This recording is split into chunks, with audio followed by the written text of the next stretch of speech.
పెళ్ళైనా పండగైనా వేడుక ఏదైనా పట్టుచీరల ప్రత్యేక వేదిక వారాహి సిల్క్స్.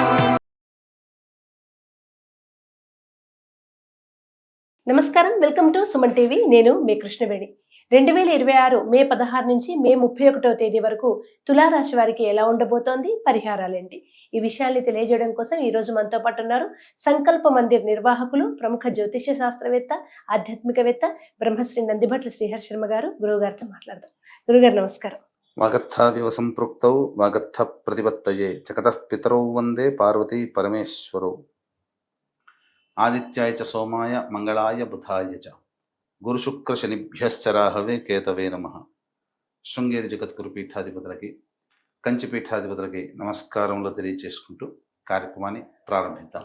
గురువు గారు, ఈ 15 రోజులు తులారాశి వారికి ఎలా ఉండబోతోందో తెలియజేస్తారు? తప్పకుండానమ్మా. ఈ మే 16 నుంచి 31 తారీఖు వరకు ఉన్నటువంటి గ్రహస్థితి మనం తెలియజేసుకుందాం. కుంభంలో రాహువు, అలాగే సింహంలో కేతువు, శని మీనంలో, కుజుడు మేషంలో, రవి బుధుడు వృషభంలో, గురువు శుక్రుడు మిథున రాశిలో సంచారం చేస్తున్నారు. ఒక రకంగా శుభ అశుభాల యొక్క కలయికగా ఈ యొక్క తులారాశి వారికి సంబంధించి చెప్పవచ్చమ్మా. కారణం ఏంటంటే కేతు చాలా అనుకూలంగా ఉండబోతున్నాడు.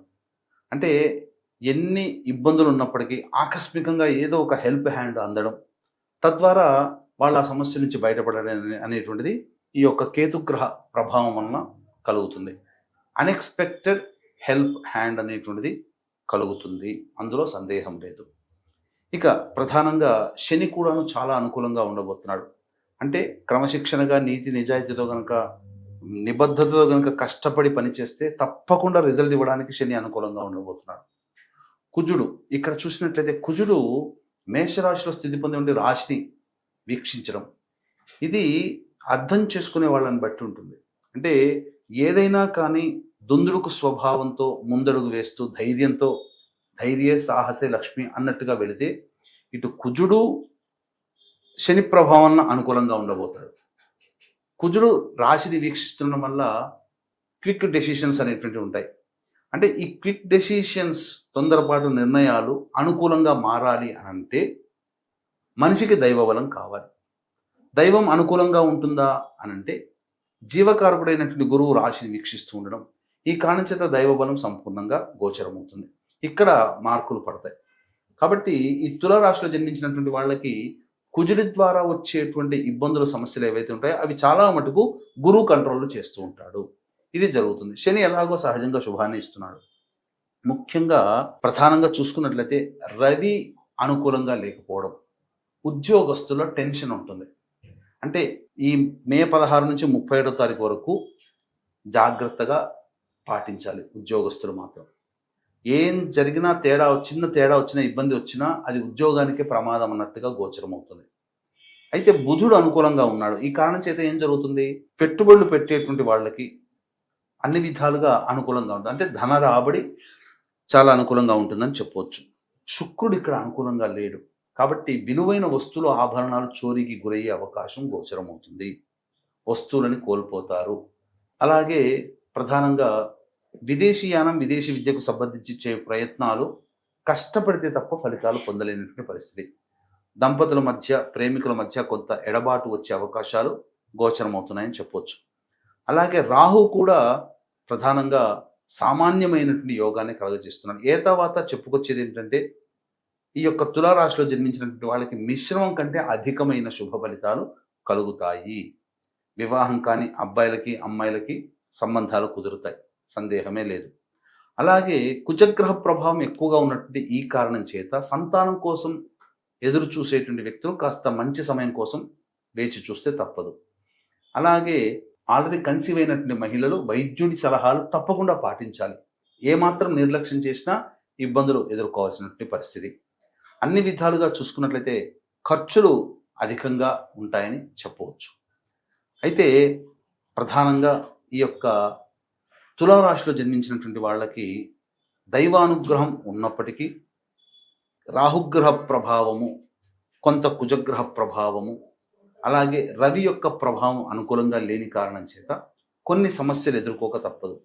అందుకనే శని ఎంత యోగించినప్పటికీ కూడాను కర్మకారకుడు శని, కాబట్టి ఈ యొక్క గ్రహాల సంచార ప్రభావం అనుకూలంగా లేని సంఘటనలు జరుగుతూ ఉంటాయి. కాబట్టి ఈ సందర్భంగా దైవానుగ్రహం అందరికీ అందించాలనే సదుద్దేశంతో మేష, మిథున, కర్కాటక, సింహ, కన్య, వృశ్చిక, ధనస్సు, కుంభ, మీన రాశిలో జన్మించినటువంటి వారికి శనిదోష నివారణార్థమై మే 16వ తారీఖు రోజున సాయంకాలం 6 గంటలకి మరియు మీ జాతకరీత్యా కలుగు విద్య, వివాహ, ఉద్యోగ, దాంపత్య, అనారోగ్య సమస్యల నివారణకి సర్వదోష నివారణ పూజల హోమాలు 16వ తారీఖు సాయంకాలం 6 గంటలకి ప్రారంభమవుతాయి. కావున 5 గంటల లోపల 16వ తారీఖు నాడు ఈ కార్యక్రమంలో నమోదు చేసుకున్న వాళ్ళు నమోదు చేసుకోవచ్చు.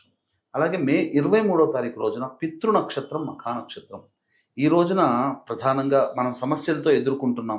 అన్ని సమస్యలు దగ్గర దాకా, అంటే సమస్యలతో సతమతం అవుతూ అన్ని అవకాశాలు దగ్గర దాకా వచ్చి వెనక్కి వెళ్ళిపోతున్నా, ఒక సమస్య తీరిందంటే ఇంకో సమస్య ఉంటున్నా, అలాగే ప్రధానంగా ఈ యొక్క విద్య, వివాహ, దాంపత్య సమస్యలతో, సంతాన సమస్యలతో ఎప్పుడు ఇబ్బందులు ఉంటున్నా, అనుకున్న పనులు జరగట్లేవంటే ఈ యొక్క పంచశాప ప్రభావాలు కుటుంబంలో ఉన్నట్టు. కావున పంచశాప నివృత్తి కార్యక్రమాలు కూడా మే 23వ తారీఖు రోజున జరుగుతున్నాయి. ఇక గమనించుకున్నట్లయితే 16వ తారీఖు నుంచి 31వ తారీఖు వరకు ఎలా ఉండబోతుంది ఖర్చులు, ఆదాయము, మానసికమైనటువంటి పరిస్థితులు. 16వ తారీఖు రోజున అన్ని విధాలుగా అనుకూలమైనటువంటి సమయం గోచరమవుతుంది, సందేహం లేదు. ఖర్చులకు మించిన ఆదాయం కూడా లభిస్తుంది, సంతోషంగా గడుపుతారు, ఖర్చుల్ని వెళ్ళదీసుకోగలుగుతారు. 17, 18 తేదీలు మాత్రం అనుకూలంగా ఉండదు, ముఖ్యంగా ఉద్యోగస్తులకి అనుకూలం ఉండదు. కానీ ఇన్వెస్ట్మెంట్ పరంగా అనుకూలమైనటువంటిది, ఖర్చులు అధికంగా ఉంటాయి. అందుకనే ఇన్వెస్ట్మెంట్స్ అంటే ఖర్చులే కదమ్మా, మన దగ్గర ఉన్న డబ్బు వెళ్ళిపోతుంది, కానీ అది భవిష్యత్తులో లాభంగా మారుతుంది. ఇలా అర్థం చేసుకోవాలి. అలాగే ప్రధానంగా మానసికమైనటువంటి ప్రశాంతత లోపిస్తుంది. ఇక 21, 22 ఈ తేదీలలో ప్రధానంగా సంతానం మూలకంగా ఖర్చులు, సమస్యలు పెరుగుతాయి, జాగ్రత్తలు పాటించండి. శిరో సంబంధమైనటువంటి వ్యాధులు, అజీర్ణంతో బాధపడే అవకాశాలు గోచరమవుతున్నాయి. ఇక 21, 22, 23, 24, 25 ఈ తేదీలలో అన్ని విధాలుగా అనుకూలంగా ఉంటుంది. వ్యాపారము అభివృద్ధిగా ఉంటుంది, చక్కగా ధనాదాయానికి ఏమాత్రం లోటు ఉండదు. విందులు, వినోదాలు, కుటుంబ సభ్యులతో ఆనందంగా ఉంటారని చెప్పవచ్చు. ఇక 26, 27 ఈ తేదీలలో ఖర్చులు అధికంగా ఉంటాయి. వాహనాన్ని నడిపేటప్పుడు జాగ్రత్తలు పాటించాలి. సంతాన మూలకంగా బాధలు ఎక్కువగా ఉంటాయని చెప్పవచ్చు. అలాగే 28, 29, 30 ఈ తేదీలలో అన్ని విధాలుగా యోగదాయకంగా ఉంటుంది. ఖర్చులన్నీ కూడా వెళ్ళదీసుకుంటారు. పెండింగ్లో ఉన్నటువంటి పనులని పూర్తి చేసుకుంటారు అని చెప్పవచ్చు.